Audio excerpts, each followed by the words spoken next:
광주 MBC 창사 60주년 특집 시사톡 콘서트 박진아입니다. 요즘 우리 정치가 참 역동적입니다. 어떤 날은 혼란에 가깝습니다. 국민이 원하는 리더와 국민이 원하는 정치는 무엇인지 우리에겐 꿈이 있기에 묻습니다. 우리 시대 최고의 정치평론가 3인의 논객이 함께하는 시사톡 콘서트에서 그 답을 찾아보겠습니다. 어서 오십시오. 네, 안녕하세요. 철없이 떠들지만 진짜 보수 우파를 사랑하는 남자 장성철입니다. 반갑습니다.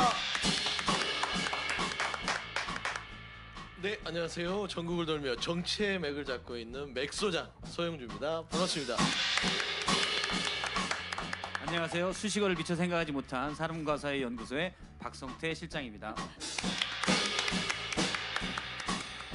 그리고 이 시간에 음악을 담당해줄 재즈 밴드 크림 함께하겠습니다.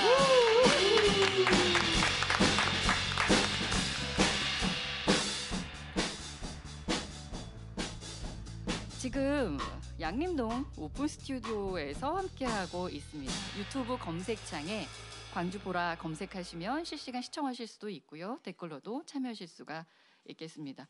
오늘 저희가 특별히 특집으로 준비를 했습니다. 세 분 서울에서부터 손을 나란히 잡고 네. 잡지는 않았습니다.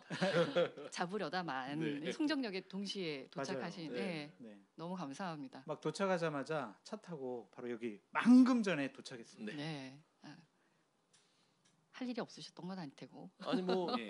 일정이 많이 바쁘셨던 걸로 알고 있는데. 저 진짜 서울에서 예. 서울 MBC 라디오 뉴스 하이키 네. 그거 저 못 간다고 그러고 왔어요. 그러니까 원래 월요일에 출연이시잖아요. 그렇죠. 거의 동일 시간대 같은데요. 네. 그랬더니 거기 작가랑 PD분이 도대체 그럴 수가 있냐. 어떻게 네. 서울 방송을 지금 째고 네. 광주에 가서 방송하냐 하면서 한 소리 들었습니다. 저도 네. 광주 MBC 60주년 네. 창사 특집 여기 불러가지고요. 저도 JTBC 그 출연을 하나 날리고 왔습니다. 고향 광주가 잘하셨어요. 보니까 와야죠. 너무 고향 감사합니다. 고향 광주. 네. 두 분은 이제 오늘 광주 MBC 여기 나오기 위해서 몇 개 방송을 제끼고 왔거든요. 네. 저는 사실 오늘이 휴일이어서 박성태 실장님. 예, 집에서 그냥 두 분이 가자고 그랬길래 휴일 수당 손잡고 줘야 돼요. 왔습니다. 휴일수당 줘야 돼요 여기서. 원래 월요일에 쉬는 날 다른 요일들을 위해서 월요일은 네. 제 개인적인 일을 보거나 꿀 같은 그렇게 휴일을. 합니다. 네. 네. 네, 좋습니다. 광주에 네. 일단 어떠세요? 광주 와 보니까? 좋죠. 좋죠. 일단 네. 집 밖으로 나오는 것도 좋고 네. 광주에 온 거는 제가 2020년에 왔었고요. 4년 전이군요. 네, 4년 전에 왔었고 그 다음에 왔는데 또 이렇게 가서 보니까 뭐 좋습니다. 사실은 역에서 내려서 바로 차 타고 여기로 와서 뭐 그런 걸 느껴볼 새는 사실 없었어요. 그러시죠. 저는 92년도에 와본 것 같아요. 그리고 지금 91년도에 와보고 지금 처음 와보는 것 같은데 네. 그때 금남로 한번 걸어봐야 되겠다 생각해가지고 대학교 2학년 때 여기 왔는데 뭐 지금은 그때랑은 비교할 수가 없네요. 정말 네. 오랜만에 오셨네요. 네. 서울이나 뭐 일산이나 두 분은 오셨지만 저는 2002년도에 광주를 떠나서 조금 오랜만에 다시 온 것 같아요. 네. 네. 소용주 소장님께서는 고향이 완도 본 적이 맞습니까? 완도고요. 네. 태어난 곳은 광주에서 태어났습니다. 그래서 초, 중, 고, 대학까지 다 광주에서 나왔고요. 네, 사실상 고향은 광주죠. 예. 네, 광주가 나는 대한민국 정치평론의 1인자입니다. 1인자. 1인자. 그 일단 평론 뭐 이제 자칭입니다. 들어볼 수 있는 거죠, 네, 저희. 그렇습니다. 네, 바로 시작하겠습니다. 무슨 얘기부터 해볼까요? 현재 오늘 지금 저희가 부제가 나에게는 꿈이 있습니다로 저희가 희망을 좀 드리고 싶은데 일단 우리 정치가 현재는 꿈이 잘 보이진 않죠. 저에게도 꿈이 있어요. 제가 정치 평론가를 그냥 그만두는 할 일이 없어가지고 저 같은 정치 평론가를 안 부르는 네. 그러한 대한민국이 됐으면 좋겠어요. 그런 날은 안 올 것 같습니다. 안 올 것 같아요. 그러니까 저를 많이 방송에서 부른다는 얘기는 명태균이 어떻고 김건희 여사가 어떻고 이재명 대표가 어떻고 정치 현안이 문제가 되니까 부르는 거거든요. 예. 대내적으로 중요한 일이 많은데 저 같은 사람이 할 일 없이 백수로 지내는 그런 대한민국이 됐으면 좋겠다. 일단 꿈. 네, 저희 꿈은 그렇습니다. 네. 소장님은요? 아니 저는 꿈보다는요. 좀 현실적으로 좀 악몽을 안 꿨으면 좋겠어요. 진짜 악몽을 꾸시는 저는 겁니까? 지금 현 대한민국이 악몽 같아요. 어떻게 이런 일이 벌어질 수 있지? 자고 나면은 정상적이지 않는 나라를 경험하고 있잖아요 매일. 네. 뭐 대통령은 너무나 국정운영 못하고 그다음에 대통령 배우자는 또 본인이 대통령인 척 전 국정에 관여하는 그런 상황이에요. 네. 아 꿈꿀 새가 없어요 악몽 때문에. 저는 이 비참한 이 악몽에서 깨는 게 정말 좀 생생한 희망의 꿈을 깰 수 있는 시작점이 아닐까. 좀 비판적으로 좀 생각이 됩니다. 박성태 실장님은 저는 어떠십니까? 꿈이라는 걸 하나 이제 결과치로 보지는 않는데요. 네. 그러니까 예를 들어서 김대중 선생님이 하신 말씀이 있어요. 저는 정말 그 말을 좋아하는데 그 생각할수록 사람은 아름답고 인생은 아름답고 그러니까 역사는 발전한다. 근데 이 말에 맹점이 전 있다고 생각해요. 역사가 발전한다고 느끼지만 제가 주변인들에게 하는 얘기가 있습니다. 정의는 늘 승리하고 정의는 발전한다. 그런데 이 정의란 역사라는 수레바퀴는 300년짜리여서 이게 승리한 결과를 당신이 살아있을 때 못 볼 가능성도 크다. 그래서 어떤 결과에 너무 우리가 천착을 하게 되면 낙담하게 되거든요. 그냥 저는 그래서 과정이라고 생각해요. 이게 오르면 계속 얘기해서 가는 과정. 그러니까 꿈이라는 게 어떤 달성의 목표치가 아니라 그냥 이게 옳고 이 길로 가야 된다고 생각하면 그냥 그 길로 가는 것. 네. 거기에 만족해야지. 정의가 300년에 한 번씩 승리하기 때문에 이거 정의롭지 않아. 그러면 사실은 낙심하고 이 삶이 우리를 배신했다고 생각하거든요. 그러니까 목표치를 달리하면 돼요. 네. 과정에 집중하면 된다. 지금 과정을 그럼 오늘 밟아보겠습니다. 네. 현재 대한민국 어디에 와 있다고 보십니까? 지금 개판이죠 지금 솔직히. 네. 지금 나라가 너무 어려운데 저희가 그냥 일어나면은 명태균 씨가 무슨 얘기했냐, 김건희 여사가 뭔 얘기했냐, 김건희 여사 어떻게 할 거냐, 온통 정치권의 관심이 다 거기가 있어요. 이게 말이 안 되는 일이 벌어지고 있잖아요. 명태균 씨 사태 같은 경우에는 자칫 잘못하면은 정권의 큰 위험 요인이 될 수밖에 없을 것 같다. 그런 상황으로 진행될 것 같다라는 생각 때문에 네. 큰일 났다. 이 한마디로 표현하고 싶어요. 네. 한숨만 쉬지 말고 얘기를 하세요. 아니 근데 대한민국의 모습을 제가 정말 조금이라도 긍정적인 모습들을 찾으면서 살려고 해요. 네.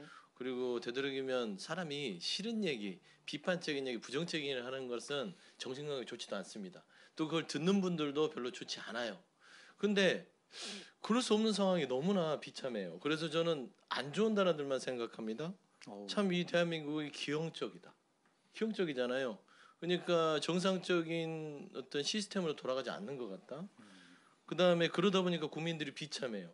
바이든 날리면도 우리가 다 지적으로는 판단이 되는데 그걸 강요당하는 상황이고, 그 다음에 김건희 여사 부분이 주가 조작을 해도 대통령 배우자니까 무혐의를 받고, 명품도 무혐의를 받고, 저는 이런 것들이 하나의 사안이긴 하나 김건희 여사에 대해서 비판하는 게 중요한 게 아니라 왜 이런 사안들에 대해서 우리 국민들을 이렇게 능멸하느냐 이 정부가. 그러니까 비참한 거예요.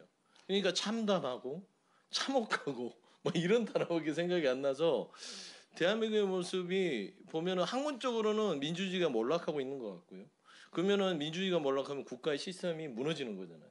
지금 그 앞에 와 있다라고 생각하기 때문에 좀 걱정스러워요.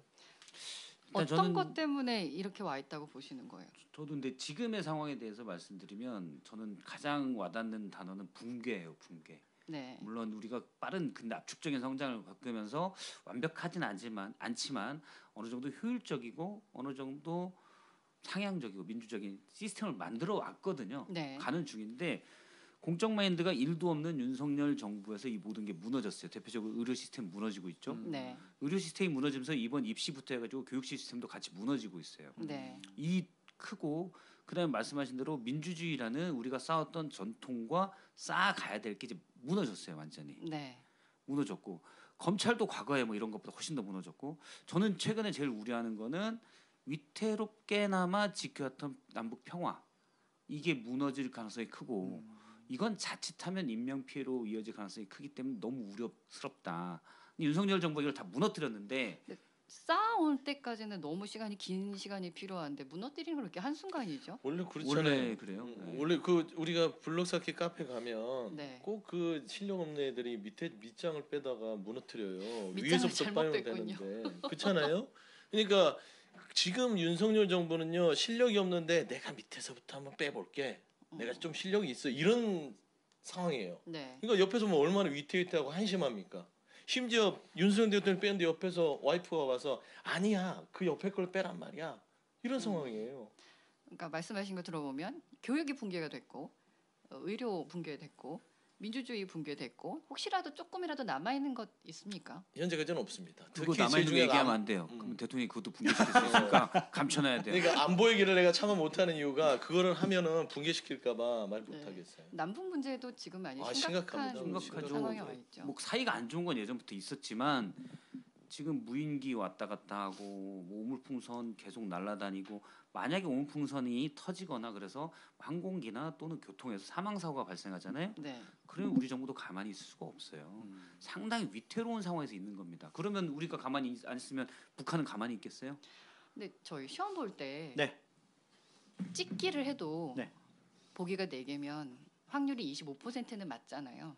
다 틀리기는 그것도 실력이라 그렇습니다. 그렇죠. 지금 다 붕괴가 되고 있다고 말씀하셨잖아요. 그것도 근데 실력입니까? 저는 윤석열 대통령이 개인적으로 나쁜 사람이라고 생각하진 않아요. 네. 그런데 대통령직을 맡을 자격이 없는 사람이 맡았기 때문에 그 고민도 없었고 네. 그러니까 너무 그까이 거. 왜냐하면 그런 배경에는 윤석열 대통령이 검찰에 있을 때부터 정치인들을 너무 우습게 알고 정치인들의 나쁜 면을 봐왔기 때문에 그런 것들이 만들어졌을 거라고 생각을 해요. 근데 개인적으로 뭐 나쁜 사람을 생각하지 않는데 그 직을 맡으면 안 되는 사람이 그 직을 맡아서 엄청나게 위험한 일들을 하고 있다. 그럼 나쁜 사람이 되는 거예요. 원인을 거기서 찾으시는 거군요. 근데 더 지금 큰 문제는 대통령이- 뭐냐면요. 박성태 실장님처럼 얘기를 하면 대통령실에 있는 분들이나 윤석열 대통령은 반국가 세력의 저항이다라는 표현을 쓰잖아요. 지금 저희 저항하고 있는 우린 거예요. 저항하고 있는 거예요 지금. 저항군이에요 지금. 저 이거 수도권에서 이 얘기하면 멱살 잡힐까 봐 지금 쭉 많이 내려와가지고 얘기하고 일단 있는데 핸드폰을 좀 교체를 하셔야 될 것 같습니다. 그렇죠. 예. 그래가지고 상황이 나아질 것 같지가 않아요. 네. 그러니까 신호등이 노란불 갔다가 빨간불 가잖아요. 지금 노란불에서 빨간불 가기 직전이거든요. 아, 근데 운전자는 지금 뭐라고 생각하고 있냐면 전 신호등이 고장났어. 내 잘못 아니야라고 하면서 그냥 신호 무시하고 직진으로 가려고 그래요. 네. 그럼 어떻게 되겠어요? 사고 나죠. 저는 장 소장님 말에 조금 덧붙이자면 그거를 신호를 무시하는 분은 아닌 것 같아요. 그래도 신호등을 배울 만큼 깨 부숴? 배웠는데 아니요. 생명이에요. 생명이. 내가 그 얘기 할 줄 알았는데 그런 얘기 하면 안 된다. 아니 그냥 볼 줄은 모르는 거예요. 왜냐면 이게 빨간색인지 빨간색을 파란색으로 보고 달리고 파란색을 빨간색으로 보고 달리는 그런 사람 같아요. 윤석열 정부는. 그러니까 기본적으로 인문학적 소양도 없을 뿐더러 그다음에 되게 반항적이에요. 어떻게 반항적이냐면 본인한테 대드는 사람에 대해서는 용서치 않아요. 근데 예전에 이 권위주의 정권이 들었을 때 그랬거든요. 본인들이 무식한 부분들을 지적하면 거기에 대해서 받아들이고 개선하려고 해야 되는데 인문학적 소양이 없는 사람은요 자기 성찰이 없어요. 그러니까 확정 편향이 있잖아요. 본인이 하는 거 이만큼인데 나는 많이 알고 있어 내게 맞아 이런 스타일이거든. 장들의 장점은 내가 좀 부족한 면이 있어도 얼마든지 채워줄 수 있는 사람들이 주변에 많이 내가 포진을 시킬 수 여기 있지 정 않습니까? 소장님도 계시고 네. 배치장님도 계시잖아요. 그런데 근데 윤석열 대통령은 네. 지금까지 자기가 하고 싶은 대로 해가지고 서울중앙지검장도 하고 검찰총장도 하고 대통령이 됐어요. 네.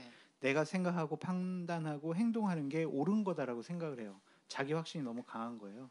그래서 주위의 조언을 안 들으려고 하고 조언을 하려고 그러면 네가 뭘 알아? 이런 식의 얘기를 하지 않을까 네. 그런 생각이 좀 듭니다. 제가 사람과 사회 연구소잖아요. 네. 저 지금 또 생각이 드는 게 잘 지었다고 생각이 드는데 저는 이제 사회가 사람을 규정하고 사람이 사회를 바꿔간다고 생각을 해요. 네. 양쪽의 그 주체가 서로 계속 순환해서 상호관계 속에서 발전해 가는데 대통령의 기본적인 속성은 직업 검사에서 나온 것 같아요. 그러니까 검사는 누구의 조언을 듣거나 타협을 해서는 안 되는 조언은 들을 수 있지만 타협을 하거나 조율하는 직업이 아니거든요. 그러니까 항상 대결해서 싸워온 직업이에요. 네. 거기에 개인 성정도 사실 유복한 집안에서 자랐고 물론 구순했지만 나름 똑똑했고 그러다 보니까 온통 자신감에 차 있었죠. 네. 그러다 보니까 누구의 얘기도 안 듣는 거예요. 그리고 절차들을 무시하니까 에이, 누구 대부분이 얘기는 근데 듣죠. 지금 한 명 듣죠 한 여사. 명 듣죠. 네. 지금까지는 그래왔긴 했지만 이제 김건희 여사에 대한 의혹이 너무나 숱하게 나왔고 명태균 씨 이야기가 언급이 되면서 좀 현 상황을 심각하게 좀 보고 있다. 그래서 한동훈 대표와의 만남도 이번에 성사한 게 아니냐. 라는 이야기가 있어요. 지금 끝났습니까 오늘 차담? 네, 끝났고요. 예. 여러 가지로 이제 발표할 것 같은데 저거는 한동훈 대표에게 모욕감을 주는 회담이었어요. 왜 그렇게 보십니까? 당 대표잖아요. 예. 그러면 예우를 해야 돼요. 정상회담을 하는데 예를 들면 정상회담 하는데 그냥 본인이 가고 싶은데 가는 것은 상대방을 위한 배려가 아니잖아요. 우리가 그냥 누구 정말 친구랑 만날 때도 어디 좋아해? 뭐 먹고 싶어? 물어보잖아요. 물어보죠. 네. 시간은 언제 괜찮아? 이렇게 물어보잖아요. 근데 오늘은 대통령실의 야외 정원 파인그라스에서 그쪽 한쪽 귀퉁이 그냥 대기실 같은 데서 한 거예요. 이 말이 안 되잖아요. 어떻게 당 대표를 만나가지고 여러 가지 당과 국정 현안에 대해서 논의를 하는데 그런 장소에서 하냐고요. 야외 정원이라는 것이 뭐냐면은 기본적으로 너랑은 내가 긴밀하게 할 얘기가 없어. 필요성이 없어. 그냥 뭐 하고 싶은 얘기하고 내가 얘기할 테니까 그냥 가. 1시간 만에 끝났잖아요. 사진이 공개됐죠. 공개됐죠. 이거는 대단히 모욕적인 거예요. 진짜 원형 테이블에서 앉아가지고 도란도란 얘기를 해야 되는데 네. 저러한 직사각형의 야외 정원에서 했다라는 것은 한동훈 대표에 대해서 윤석열 대통령이 이거는 그냥 무시하고 싶거나 무시한다라는 이미지를 윤석열 대통령이 국민들과 국민의힘 의원들에게 주고 싶어 했던 거다. 그래서 네. 회담 결과는 기대할 것이 없다. 그렇게 보여집니다. 예. 그 사진이 혹시 준비됐나요? 앞서 장 소장님이 요청하시던 올라가지는 파인글라스, 못할 것 용산 같습니다. 파인글라스 얘기하시는 거죠? 거. 이제 제가 볼 때는 사진 혹시 나오면 모르겠는데 콜라 같은 검은 액체를 놓고 진짜? 정진석 실장이랑 대통령이랑 한동훈 대표 이렇게 있는 것 같더라고요. 네. 네, 육개장이 어울리는 자리예요. 일단 그림으로만 봐서는. 그럼 이게 과연 대통령과 여당 대표가 만나는 자리의 모습이냐 이런 생각이 약간 들더라고요. 그러니까 너무 그런 데에 대해서부터도 뭐 며칠 전부터 오랫동안 이게 한 자리인데 이런 고민이 없나? 사진 각도가 그럴 수 있어요. 저희는 지금 제공된 사진만 보고 판단하는 건데 지금 장 소장님 말씀대로 격을 낮춘 느낌이다라는 느낌이 들어요. 근데 시작부터 그랬어요. 조짐이 그렇잖아요. 독대냐 면담이냐 시작해서 정진석 실장을 배석시키는데 저녁을 먹느냐 차담이냐. 근데 4시 반이에요. 네. 4시 반이라는 것은 애중간한 시간입니다. 약 올리기에. 뭐냐면 끝나고 나면 배고프시면. 그렇죠. 4시 반이면 저녁을 내가 너하고 먹어줄지 안 먹어줄지 내가 판단해줄게. 이거거든요. 네. 그러니까 이제 한동훈 대표 입장에서는 본인이 여당 대표인데 왜 자꾸 나를 야당 대표 취급하지? 그러니까 예전에 나를 꼬마 한동훈으로 알고 있나라는 생각이 들 거예요. 그래서 윤석열 대통령은 공사 구분이 안 되는 분이에요. 네. 그러니까 아무리 개인적으로 한동훈 대표를 검사 체제를 알고 있었어도 지금은 공적인 자리입니다. 입법부의 집권 여당의 한동훈과 행정부 수반인 윤석열 대통령이 본인의 배우자로 치러진 국정의 가장 큰 걸림돌인 김건희 여사를 어떻게 처분할 건지 어떻게 어떤 방안을 세울 건지를 논의한 자리잖아요. 오늘 그게 가장 핵심이었죠. 그게 핵심이었어요. 네. 3가지 조건은 단 한 가지로 끝납니다. 뭐 지금 활동 중단, 인적 쇄신, 뭐 사법적 의혹 해소. 거기에는 김건희잖아요. 그러네요. 그러니까 간단하게. 그 한 단어를 가지고 갔는데 그 단어가 싫은 거예요.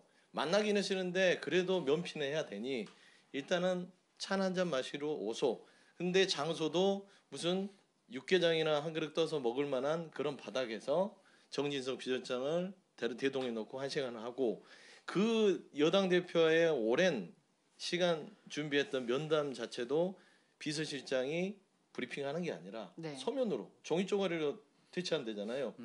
오죽하기 싫었으면 그랬겠습니까? 이게 윤석열 대통령이 가지고 있는 인적 수준이고 유시민 작가가 그랬던가요?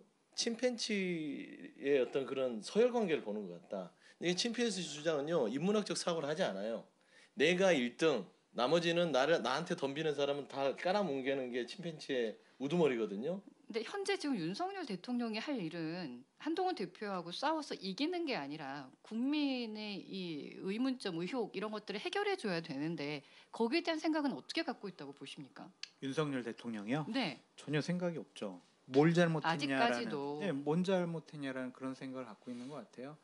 그러니까 오늘 저 회담의 성격이 저는 한동훈 대표로부터 여러 가지 얘기 듣고 서로 머리를 맞대고 수습책을 마련하는 네. 그런 걸로 생각했거든요. 왜냐하면 한동훈 대표가 김건희 여사에 대해서 3가지 요구 사항을 전달하면서 대통령에게 상당히 모욕적인 발언들을 공개적으로 했단 말이에요. 네. 그런데도 취소하지 않고 만난다. 그러면은 해결책 마련하자 이건 줄 알았는데 지금 보면은 최후 통첩이었던 것 같아요. 더 이상 까불면 너 가만두지 않겠어. 그런 최후 통첩으로 느껴져요. 그래서 이거는 사태 해결의 종착점이 아니라 사태가 더 악화되는 출발점이 돼버렸다. 좀 그런 생각이 듭니다. 오늘 시- 그런 만남이 끝난 다음에 한동훈 대표는 어떤 생각을 했겠습니까? 이거는 저는 두 사람의 결별 포인트라고 봐요. 음. 처음부터 저는 뭐 단판이 일어날 가능성은 상당히 낮다라 없다고 봤고, 그러니까 통과 의례처럼 대통령으로서는 이른바 이제 특검법, 김건희 여사 특검법이 다시 발의됐고 본회의 통과하고 거부권한 다음에 재의결될 때 지난번에 4표가 찬성으로 돌아섰잖아요. 네. 4표만 더 돌아서면 정말 정권이 흔들리는 위험한 재경에 처할 수 있거든요. 네. 그래서 대통령으로서는 나는 한동훈에게 이렇게 할 만큼 했어. 내가 만나고 얘기하고 설득했는데 제가 말을 안 듣는 거야 해서 추가 이탈표를 방지하기 위한 난 할 만큼 했다는 명분을 삼으려는 자리고, 한동훈 대표는 마지막으로 내가 대통령을 직접 설득해보고 어차피 안 될 거 뻔히 알 텐데 그래도 예정이 있으니 얼굴 보고 설득해보고 그 다음부터 내 갈 길대로 가겠어. 그런 구실을 만드는 자리였을 거라고 봐요. 그래서 앞으로는 최소한의 둘 사이에 지켜왔던 뭐 이런 것도 없이 각자의 길을 갈 것 같다. 그 다음에 문제는 이제 한동훈 대표의 결단이죠. 네. 예를 들어 특검법에서 구체적으로 어떻게 할 건지, 본인이 아마 이제 보수에서 배신자 프레임에 갇히기 싫어서 특검법을 좀 고민을 할 텐데, 한동훈 대표가 만약 그런 결단을 못 내린다면 그냥 그저 그런 원외 정치인 수준밖에 안 된다라고 좀 봅니다. 지금까지 보여준 한동훈 대표 어떤 걸 선택할까요? 이제는 윤석열 대통령, 김건희 여사와 함께 갈 수 없다. 나는 내 갈 길을 가겠다. 승부수를 한번 던져보겠다. 국민들께 직접 호소하는 정치를 해보겠다. 완벽한 홀로서기를 하고 싶어 할 것 같아요. 왜냐하면 오늘 봐보세요. 이런 회담 형식과 방식, 그리고 여러 가지 대통령과 나눈 얘기들을 보면 한동훈 대표로서는 정말 참을 수 없는 모욕감을 느꼈을 거고 대단히 무안했을 것 같아요. 네. 처음 그 장소로 여기 가서 회담하시죠라고 그 장소로 이끌어가는 것을 보고 그 자리에 가서는 놀랬을 것 같아요. 뭐 여기서 회담하자고? 거의 그 정도 수준이거든요. 보는 저희도 놀랬으니까. 네, 그러니까 이건 한동훈 대표가 이제 곧 국회에 와가지고 기자들한테 본인이 브리핑을 할 건데 거기서 어떠한 폭탄 발언이 나올지 상당히 좀 궁금합니다. 근데 회담 잘 됐습니다. 저희가 뭐 잘 하기로 했고요. 뭐 대통령과 뭐 당은 뭐 용산과 당은 한 몸 아니겠습니까? 이재명 대표 민주당의 폭압적인 정치에 대해서 우리가 맞서 싸우겠습니다. 이러한 메시지는 안 나올 것 같아요. 저는 반대로 생각하는데요. 네. 한동훈 대표가 국합 역할을 할 것 같아요. 국감? 국합, 좋은 경찰. 그러니까 날선 메시지는 국민의 눈높이 외에는 못 날릴 거예요. 한동훈 대표는. 그러니까 윤석열 대통령과 한 몸이란 걸 잊을 수는 없죠. 윤석열 대통령 뭐라 했어요? 너랑 나랑은 20년 했고 나 죽으면 너도 죽는 거야 라는 얘기를 했어요. 지금 약 올리는 거예요, 지금? 아니 진짜 그럴 것 같아요. 그러니까 겉으로는 브리핑을 하면서 윤석열 대통령이랑 여러 가지 현안을 얘기했고 세 가지에 대해서는 또 대통령께서도 나름대로 뭐 검토하기로 했다라는 거는 하지만 뒤에 가서 작업할 것 같아요. 언론들을 통해서 본인의 메시지를 전달해서 언론을 통해서 발설되게 하고, 용산에 가장 신경을 건드리는 건 언론을 통해서 나가는 거거든요. 약 올리는 거죠. 주는 만큼 받겠다라는 것이기 때문에 저는 한동훈 대표 모욕감을 느꼈어도 본인이 길게 봐서는 결국에는 윤석열 대통령한테 배신자 프레임을 일찍은 드러낼 수는 없을 것이다. 저희가 이제 내려왔으니까 네. 오늘 오전과 오후에 상당히 좀 신빙성 있게 돌아다녔던 소문, 기자들 사이에 떠돌아다니는 소문을 하나 말씀드릴게요. 기다리고 있었습니다, 소장님. 그러니까 이게 대통령이 면담을 받아들인 거는 김건희 여사와 관련돼서는 조치를 취하겠다라는 결심이 서지 않았을까? 네. 그래서 대통령실 발로 김건희 여사가 몸이 상당히 안 좋아서 지방에서 요양하는 형식으로 용산과 한남동을 떠나는 모습을 보이도록 하겠다. 그렇게 해서 김건희 여사가 국정 운영에 개입하거나 간섭하거나 공적인 활동을 하는 그러한 모습을 보이지 않도록 하겠다. 그런 소문이 났거든요. 그런데 이제 저희가 광주역에 딱 내리면서 대통령실의 분위기를 네. 전달해 줬는데 그런다고 민주당이 김건희 여사 특검 뭐 그걸 안 할 거야? 더 할 거 아니야? 안 해. 이런 식의 반응을 보였다라고 전해드릴게요. 네. 아, 일단 뭐 한동훈 대표는요 통상적인 얘기를 할 거고 특검은 절대 못 받을 거예요. 어. 갔다 와서 이거는 감정적이기 때문에 배신자 프레임에 쓰이기 때문에 특검은 안 된다라고 하고, 어차피 그 물밑 작업은 친한들이 특검에 대해서 각을 세울 거라고 보고 있고요. 저는 다른 더 폭발적인 얘기를 할 것 같아요. 대통령한테 뭐 탈당 요구라든지 예, 차라리 그 정도의 메시지를 점점 이 수위를 높여갈 것이다. 그래 보입니다.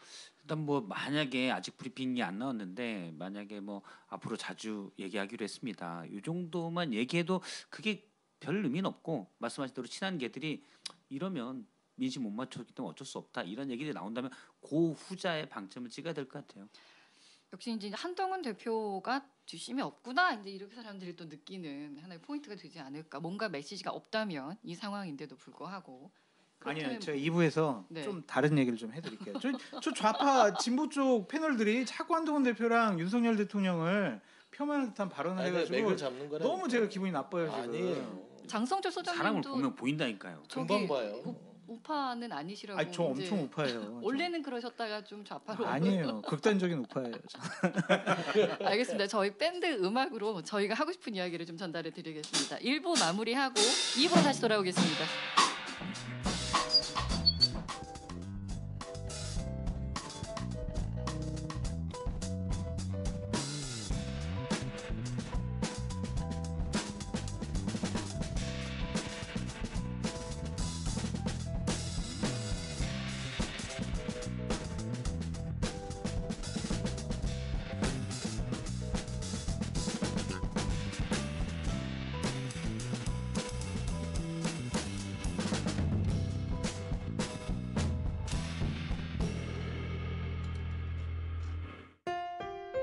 MBC 라디오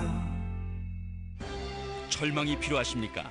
신뢰와 기술력으로 KS 제품을 인정받은 대양 철망, KS 낙석 보호막, KS 돌망대, 울타리 자재 등 각종 철망을 직접 생산하는 대양 철망. 철망은 역시 나주시 삼포면에 위치한 대양 철망. 나주 337-4747.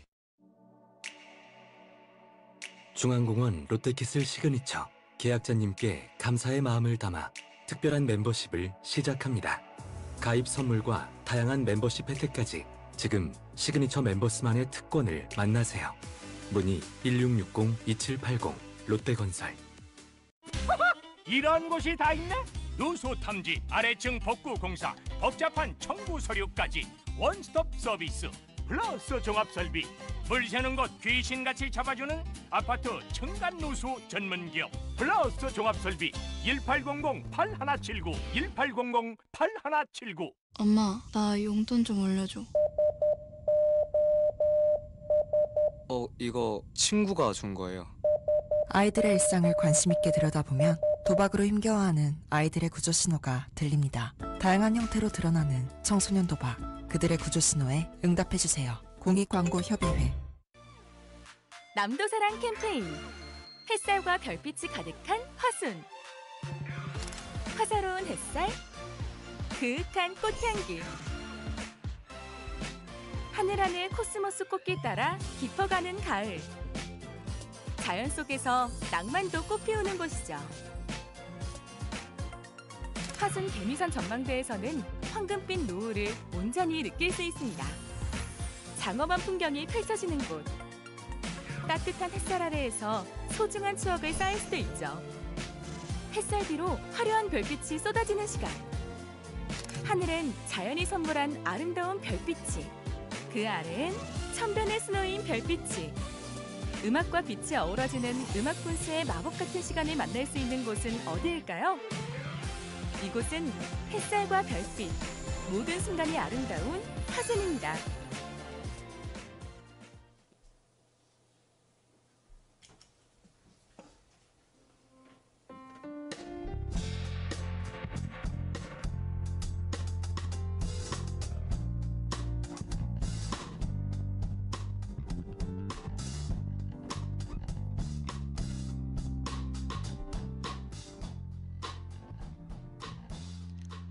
광주 MBC 창사 60주년 특집 시사톡 콘서트 나에게는 꿈이 있습니다. 2부 시작합니다.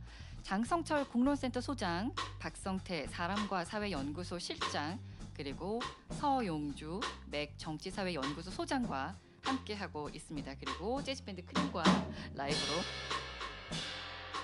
저희 함께하고 있습니다.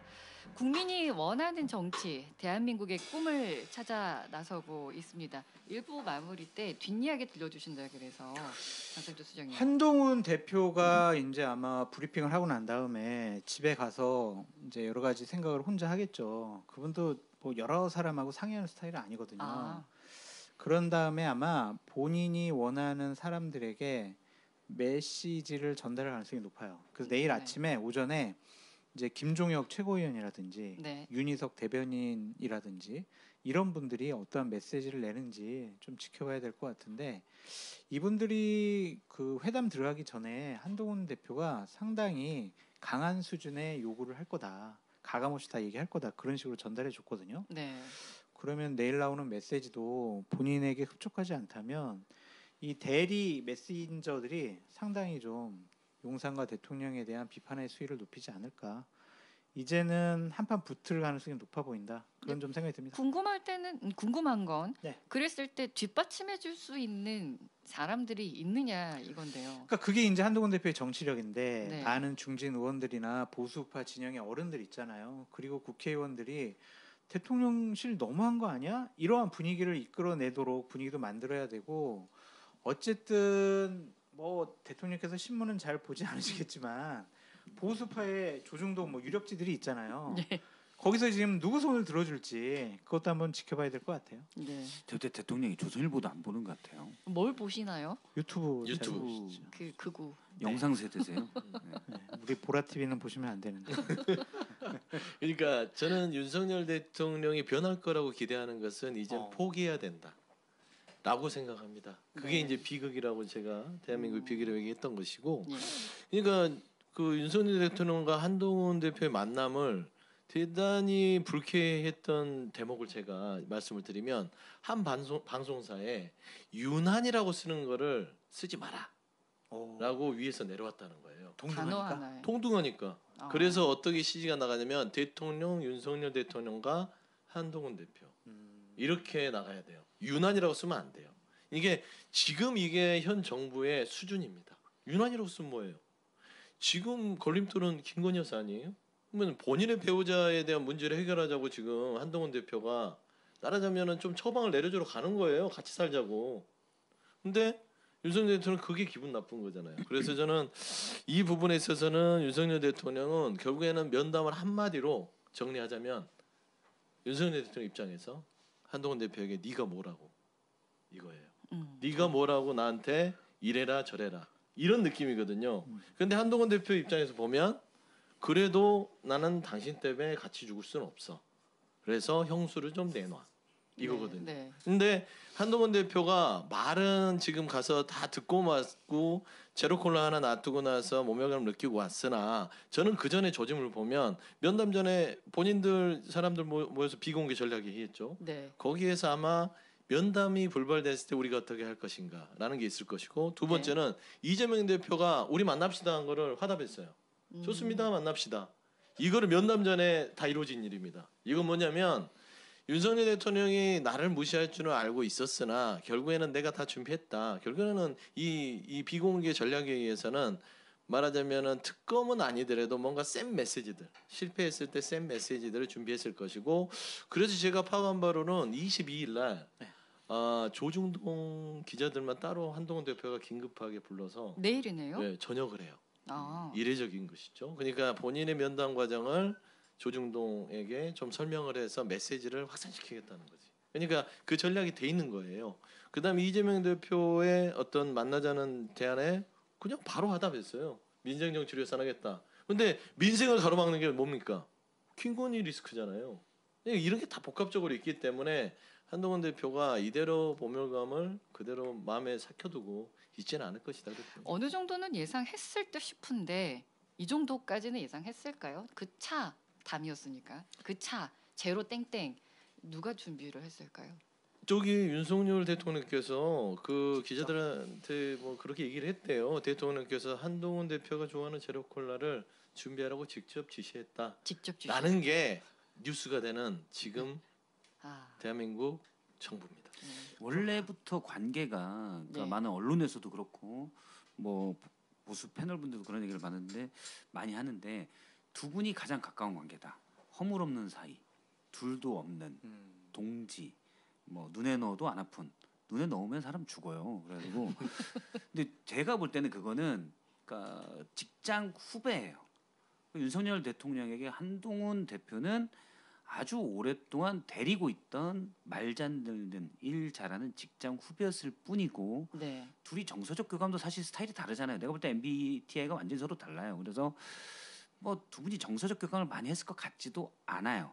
그렇기 때문에 오랫동안 신뢰받던 두 사람이 뭔가를 만들어낼 거야. 저는 뭐 오늘 어떻게 될지 아직 브리핑이 안 돼서 모르겠지만 그런 건 별로 뭐 오늘 어떻게 될지 모르지만 앞으로도 그냥 서로 이해관계의 충돌, 각자 자기 권력의 충돌이라고 봐야지. 기본적으로는 이 두 분의 스탠스가 네. 오랫동안 동지라기 보기는 어렵다. 아마 여기 계신 분도 그렇고 저도 그렇고 앵커님도 마찬가지고 이 두 사람보다 가까운 관계가 주변에 훨씬 많아요. 우리가 생각할 때 내 주변의 그 관계에 대해서 어떤 중요한 쟁점을 놓고 할 때 그렇게 쉽게 서로 양보하고 우리가 사실 친구지 안 그럴 수 있는 건도 많거든요. 김건희 어려워요. 여사하고 관계 친한 사람들 누구 있습니까 지금? 가장 여사와 지금 친한 뭐 가장 힘 있는. 근데 7명만 있을까요? 더 있겠죠. 말이 7이어서 7명이 나오지. 근데 뭐 비서관 여기서 쭉 얘기해도는 이모 비서관 뭐 쭉 강모 비서관 쭉 나왔는데 일단 그거는 이제 7인회라는 말로 묶인 것 같아요. 근데 네. 그분들끼리 무슨 밴드를 한다거나 모임을 밴드. 하는 건 아니고 예. 근데 이제 워낙 여사랑 가깝고 오히려 여사의 입과 손발이 됐다라고 알려진 분들인 거죠. 예. 아 제2부속실 이번 주에 만들어집니까? 뭔 소용이 있어요 만드는 게. 특별감찰관 제도를 도입한다고 해도 네. 뭔 소용이 있겠냐고요. 특별감찰관은 강제 수사권 조사권이 없어요. 그냥 뭐 자료 좀 가져와봐. 네. 싫은데요? 그러면 뭐 할 수 있는 게 없어요. 그러한 형식적인 모습에 김건희 여사의 리스크가 없어진다고 생각하지가 않습니다. 김건희 여사 리스크는 오늘 강혜경 씨가 네. 국회 이제 법제사법위원회에 나와서 여러 가지 증언을 지금 이 시간에도 하고 있는데 아마 우리가 예상치 못한 그러한 정황적인 증거들이나 명태균 씨의 육성들이 느닷없이 튀어나올 가능성이 있어요. 지금 저희가 좀 주목할 만한 내용 뭐 있습니까? 강혜경 씨 발언이나. 그러니까 명태균 씨의 논란은 이 세 가지 축이죠. 하나는 공천에 개입을 했느냐, 예. 또 하나는 여론 조작을 했느냐, 아니면은 김건희 여사와 명태균 씨가 서로 긴밀한 관계를 통해서 국정농단 수준의 경제적인 이익을 얻는데 다른 형식의 어떠한 부적절하고 불법적인 영향력과 힘이 발휘가 됐느냐, 이 세 가지 측면으로 봐야 될 것 같은데 앞에 두 단계보다는 지금 언론에서 주목하는 것은 어떤 경제적인 이해 공동체가 아니냐, 그런 쪽에 많이 지금 집중을 하고 있고 곧 아마 기사가 나올 것 같아요. 이런 거. 그러니까 네. 지금 강혜경 씨가 그 창원 산당 관련해서 좀 증언을 한 것 같아요. 그래요? 예, 그래서 보니까 주변 그 창원 산당 관련 명태균이 주변 지인에게 땅 사라고 권유했던 것 같다. 근데 손해 봤다고 들었다. 네. 그러니까 그 창원 산당 주변 사람들한테 권유를 했던 것 같아요. 근데 차명까지는 강혜경 씨도 모르는 것 같습니다. 네. 그러니까 그 부분이 이제 언론 취재를 통해서 밝혀질 부분인데 지금 뭐 김건희 여사가 안 빠지지 않는 데가 없어요. 안 빠지는 데가 없잖아요. 그러니까요. 공천 개입, 뭐 산단에도 만에 하나 개입했다면 이건 엄청난 일이고요. 뭐 주가 조작은 말할 것도 없고 명품백까지 정말 뭐 강혜경 씨 입만 아니라 지금 우리가 현실적으로 겪는 게 저는 그 좀 논외지만 그 누구죠? 김건희 여사께서 그 주가 조작 불기소 무혐의 처분 받을 때 윤석열 대통령이 그때 강릉 일정이 있었어요. 네. 해맑게 웃으면서 거기에서 일정을 소화하는 그런 모습을 보면서 이런 인지 부조화를 가진 분께서 국정을 운영한다는 거 이거 더 이상 우리가 변화를 기대할 수는 없다. 아니 그것도 내가 사소한 거지만 지적하고 싶은 게 뭐냐면 얼마 전에 막 김건희 여사가 마포대교 가가지고 그 교통통제하고 퇴근 시간대에 네. 많은 국민들 불편하게 했잖아요. 이번에도 대통령 강릉 가셨었잖아요. 강릉 KTX 강릉에서 이제 서울로 오는 그 열차가 40여 분간 지연됐다는 거예요. 왜요? 대통령 때문이죠. 대통령이 늦게 행사 끝나셔가지고 늦게 타셨으니까. 잡고 있었다는 겁니까? 그게 이제 KTX를? 제가 참 신기한 경험인데 제가 신한국당 공채 출신인데 그때 정책위 의장이 네. 막 김포공항 가면서 내가 말이야 지금 제주도 가야 되는데 그 지금 내가 한 30분 늦게 생겼거든. 저 비행기 좀 잡아놔. 와. 이런 거를 들은 적은 있어요. 엘리베이터 잡는 것만 저희는 알았지. 네, 30년 전에 그랬는데 만약 그게 사실이라면 40분 동안 대통령 때문에 KTX 열차가 지연됐다면 국민들의 사소하다고 볼 수는 있지만 그런 삶에 사소하지 않죠. 많죠. 그 중요한 일이 있었던 분들도 있을 거고 참 그런 국민을 생각하는 그런 부분은 아닌 것 같다는 생각이 들더라고요. 네. 근데 뭐 명태균 씨 관련돼서 여러 이슈들이 너무 많이 나와서 또 이게 뭐지라고 하는데 현재까지 거의 굳어져 있고 중요한 이슈는 저는 여사의 공천 개입이라고 봐요. 네. 그러니까 어제인가요 또 나왔던 얘기가 있거든요. 이건 김영선 전 의원의 녹취가 나왔는데 뭐냐면 여론조사 비용을 사실은 명태균 씨가 어떻게든 해서 미래한국 연구소가 내고 누가 내주고 막 이런 복잡한 과정이 있었잖아요. 뭐 그 관련돼서 김영선 전 의원에게 아마 당신도 부담을 해야 된다라고 명태균 씨가 얘기하는 걸 그 강혜경 씨가 전하는 그런 과정의 녹취인 걸로 추정이 돼요. 그런데 김영선 전 의원이 얘기합니다. 내가 사실 명태균 씨 덕에 된 건 맞지만 내가 그렇게 하라고 한 것도 아니고라고 해요. 그러니까 여론조사는 대통령을 위해서 명태균 씨가 그냥 한 거 아니야. 내가 그 덕에 돼서 내가 거기에 대한 도의적인 책임은 있어라고 얘기를 해요. 네. 그건 뭐냐면 명태균 씨가 김영선 전 의원 공천에 막대한 영향력을 행사했다는 걸 김영선 전 의원도 알고 있다는 거거든요. 네. 명태균 씨의 녹취는 지금까지 나온 적이 있죠. 그거는 예를 들어 명태균 씨 그건 내가 뻥친 거야. 내가 과장한 거야. 내가 대단한 일을 한 것처럼 보이게 하기 위해서 이런 말로 도망갈 수가 있는데 김영선 전 의원이 인정한 건 완전 다른 얘기입니다. 질적으로. 근데 지금까지 명태균 씨가 여사랑 나눴던 카톡도 있고요. 네. 그다음에 명태균 씨가 주장하면서 나왔던 여러 가지 여사와의 관계를 보면 이 공천에 처음에 대통령님 뭐 사모님한테 연락해서 이런 얘기 들어왔잖아요. 네. 그럼 여사와 개입이 계속 있었다. 그러면은 대통령의 배우자가 중요한 자리긴 하지만 공적 지위는 아무것도 없거든요. 공천에 만약에 22년 6월 공천에 개입됐다. 그래서 김영선을 졌다. 이건 엄청나게 큰 이슈예요. 지금 너무 많은 게 나와서 가려져 있지만 엄청나게 큰 이슈고 거기에서 여사가 어떤 역할을 좀 더 명확하게 밝힐 필요가 있어요. 큰 이슈가 너무 빵빵 많아요. 터지니까 이제는 뭐 불감증이라고 이제 해야 한숨만 나온다니까 이 얘기를 하다 보면 네, 건강에 해로울 것 같아요. 네, 지금까지 근데 김건희 여사하고 관련이 없어서 검찰이 불기소 처분을 내린 게 아니고 그래서 이제 국민의 눈높이와 맞지 않는데 지금 이것도 관계가 있는 게 드러나는 것처럼 우리는 얘기는 하지만 또 이걸 누가 수사를 해야 됩니까?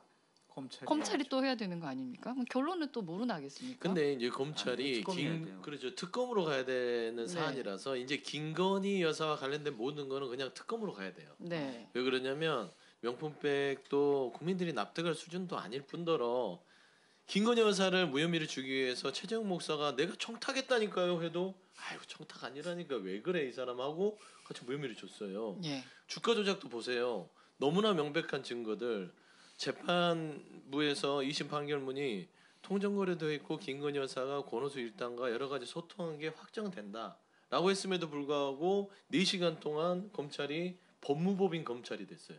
김건희 여사의 변호사 역할을 하잖아요. 그러면 결국에 검찰이 맡겨봤자 변호사한테 주는 거잖아요 사건을. 그럼 검찰이 아니잖아요. 그럼 결국에는 특별검사를 임명해서 대통령 배우자 김건희 여사는 무조건 모든 의혹은 특검으로 그냥 직행해야 된다. 그러니까 처음에 좀 대한민국을 저희가 좀 짚어봤는데 붕괴 정말 한 단어로 붕괴 보내는 직전? 것 같고, 맞아요. 예, 네, 붕괴 직전. 음. 원인은 아무리 얘기를 해봐도 김건희 여사인 것 같고. 그렇죠. 그럼 이거를 이겨내려면 이제 어떻게 해야 됩니까 대한민국은? 그냥 순리대로 하면 되는 거 아니에요? 일단 구체적으로는 특검이 통과돼야 돼요. 네. 특검이 왜냐면 취재들 기자들이 많이 해서 명태균 씨 가지고 의혹 보도를 계속 하잖아요. 관련돼서 뭐뭐 있다.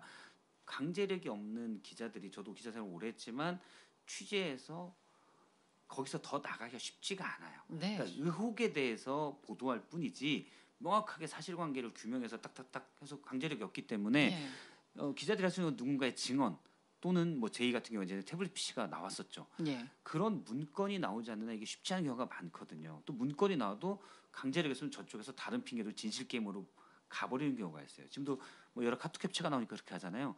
제일 강하게 사실을 규명할 수 있는 거는 강제력 있는 수사예요. 근데 검찰이 안 되잖아요. 특검으로 가야 돼요.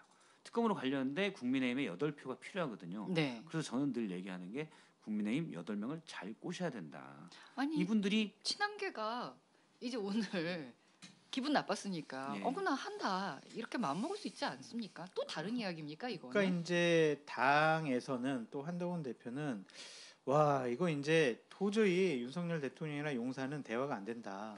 우리가 생각하는 대로 해야 한다. 윤석열 대통령과 결별로 가야지 네. 우리가 살 수 있다. 26년 지방선거, 27년 대선 윤석열 대통령과 호흡 맞춰서 가는 국민의힘의 모습을 보이면 이건 답이 없다. 예. 그래서 이제는 조금 더 진전된 여러 가지 의혹 제기가 언론에서 나오면 박성태 실장님 말씀하신 것처럼 특검법이 국회에 다시 상정이 되면 본회의에서 제 의결 때는 통과될 가능성이 높아 보인다. 그런 예. 전망해 봅니다. 광주에 세 분이 이제 오셨으니까 광주 하면은 그래도 가장 세계적으로 또 이제 많이 떠올리시는 게 5.18 정신이고 근데 그때 저희 정말 힘들었었습니다. 근데 몇십 년 지나고 나니까 그것도 다 이제는 민주화의 그렇죠. 기본 네. 밑거름이 된 네. 것으로 많은 분들이 희생이 좀 있었었고 지금 우리나라 이렇게 힘듦에도 불구하고 언젠가는 그때 우리 이랬었어라고 얘기할 날이 또 오지 않겠습니까? 그랬으면 좋겠어요. 많은 국민의힘 보수 쪽 정치인들도 때가 되면은 아니면은 본인들이 뭔가 큰 결단을 할 때마다 광주 5.18 평화 묘역에 와가지고 무릎 꿇고 그 영령들에게 여러 가지 말씀도 드리고 다짐도 하고 올라가는 모습 많이 보셨잖아요. 네. 그래서 자꾸 뭐 일부 김재원 전 의원 같은 사람이 폄하하는 발언을 하곤 했지만 보수파의 대단히 많은 분들, 거의 대부분의 분들은 광주 정신 그리고 광주에 계신 분들에 대한 존경심과 사랑은 크기 때문에 보수파 쪽 분들 너무 미워하지 않으셨으면 좋겠다. 너그러운 마음으로 좀 받아주시면 정말 감사하겠다. 그러면 네. 보수파 쪽에서 더 잘 뭐 하고 여러분들 마음 사기 위해서 더 많은 노력을 할 것이다. 그렇게 예, 말씀드립니다. 알겠습니다. 아마 광주에도 팬이 많으실걸요, 장소장님은. 더 열심히 하겠습니다. 근데 네. 뭐 저도 광주에 대해서 소회를 좀 말씀드리면 5월 때였대요. 5월 때. 예, 저도 뭐 아하. 이제 5월 광주가 더 익숙하죠, 광주라는 게. 그리고 저도 이제 아버님께서 80년 해직 기자 출신이시고, 네. 그러니까 저는 광주를 생각하면 강이 생각나요. 강. 강은 바다를 포기하지 않죠. 저는 한강 작가를 또 생각했습니다. 근데 이제 이게 민주주의의 발원지가 됐어요. 강은 모든 발원지가 있습니다. 네. 그러니까 물이 말라버려도 발원지가 마르지 않은 한 강은 마르지 않습니다. 그러니까 저는 광주가 민주주의의 발원지가 됐다. 네. 80년의 척박한 민주주의의 황폐 속에서도 그 민주주의의 발원지로서 역할을 했고 지금의 윤석열 정부의 어떤 민주주의의 붕괴 직전에 민주주의의 발원지로서 역할을 할 것이 광주지 않을까. 네. 그렇게 좀 느끼고 있습니다. 알겠습니다. 한강의 저는- 노벨문학상을 받아서 이제 마지막 인사는 박성태 실장님께서 대표를 해주시죠. 광주 얘기였는데. 네, 광주 얘기하면서 근데 저희가 지금 클로징에 시간이 없구나. 아주 핵심 저는 아주 전주 사는데요. 전주 살았는데요. 예. 5.18 얘기를 사실 초등학교 6학년 때 처음 들었어요. 83년에. 나 선생님이 얘기를 해주는데 그때는 먼 과거 얘기인 줄 알았어요. 그때는 다 몰랐거든요. 사실 80년 이후에 3년 지난 다음에 선생님이 얘기하는 게 쉽지 않았는데 얘기를 했고 저 어렸을 때 살던 집이 전동성당이라고 네. 전주에 음악 들어가네요. 아무튼 민주의 보루라고 생각합니다. 광주가. 광주 화이팅! 이렇게 마무리를 짓는다고요? 저희 변화무쌍한 대한민국 정치 현실을 날카롭게 분석해 주신 세 분께 다시 한번 감사의 말씀을 드리고 박성태 실장님, 서용주 소장님, 장성철 소장님 모셨습니다. 언제 어디서나 내 손 안의 뉴스. 광주 MBC 뉴스 유튜브 구독으로 함께하세요.